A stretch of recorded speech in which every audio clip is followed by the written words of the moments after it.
Hey everybody, welcome back to another Daily Drop here on TarHeelIllustrated.com. I'm THI publisher Andrew Jones, and the topic today is football, Carolina football, pro football. We don't really do pro football stuff here. I haven't written about NFL stuff other than drafts since I covered the Carolina Panthers a long time ago.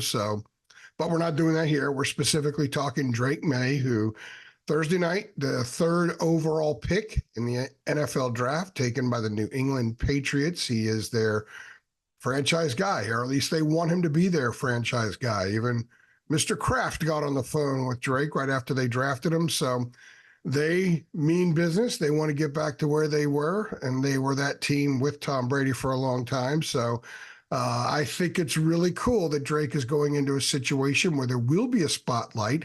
He won't get lost in the mix there as far as how his career goes. If he plays really well, everyone's going to know. If he plays average, everyone's going to know. If he struggles, everyone's going to know. And there are a lot of people out there that are expecting him to struggle. For some stupid reason, there are actually people who get paid in this industry to have lumped Drake in with Mitch Trubisky.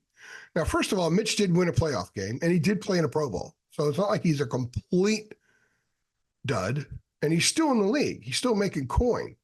That's not bad. I would hold a clipboard for what he gets paid. No problem whatsoever.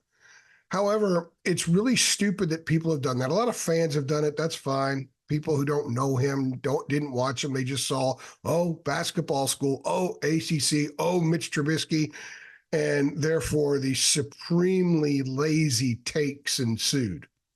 But it's because of those lazy takes, and it's because there has been doubt.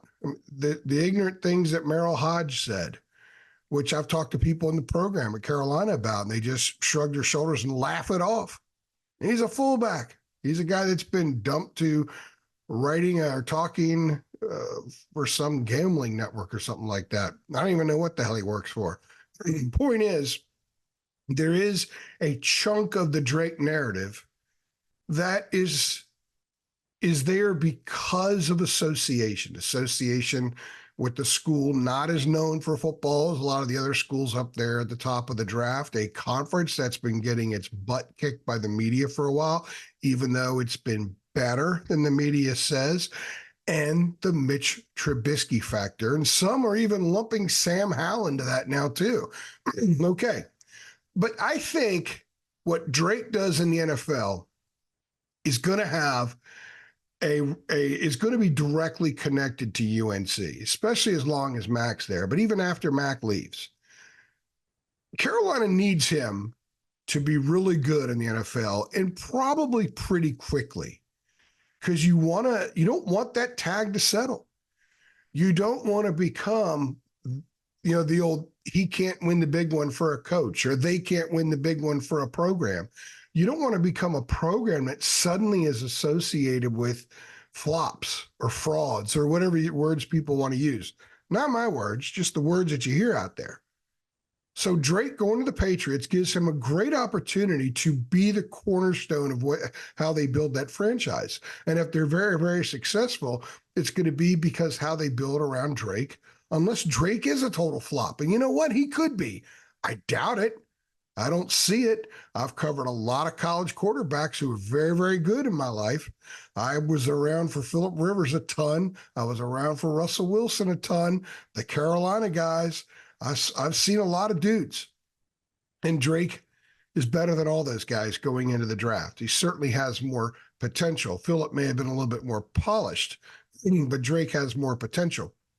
So if he can have the kind of career that matches his potential, it can do wonders for Carolina football. Carolina still, maybe not so much, but for a long time, Carolina was able to milk what LT did in the NFL.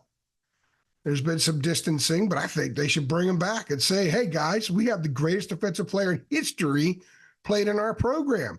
Let's hoist him up. Let's let the world know. Okay, he had problems off the field. Everybody's got problems in their lives. His problems were super public. Some of them were dumb. and irresponsible and dangerous. Okay, whatever. That has nothing to do with football. It has nothing to do with what LT did on the field. It has nothing to do with the fact that he wore that uniform, went to that school and learned how to play football, became a superstar at that school. Okay? Hoist him up. Carolina needs stuff like that. And that's why they need Drake Maye to have a really good NFL career. They need Drake to be in Pro Bowls. They need him to advance in the postseason. Winning a couple of Super Bowls would be phenomenal. I think he's got the potential to be that kind of guy. Whether or not he is, we'll have to wait and see. But for UNC, what Drake does in the NFL is going to affect how people think about UNC a little bit. I'm not saying it's right.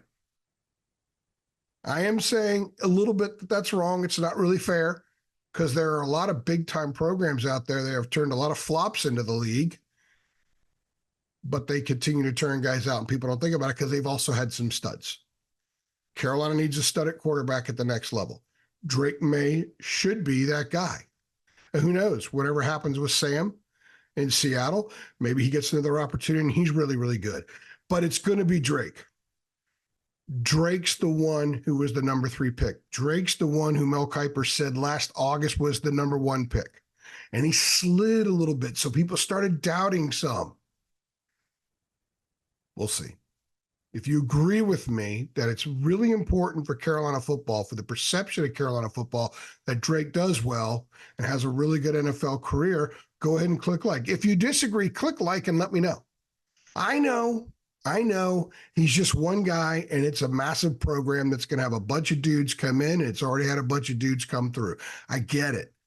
But we live in the world of 280 characters on Twitter. We live in the world of TikTok for however long we get to do that, right?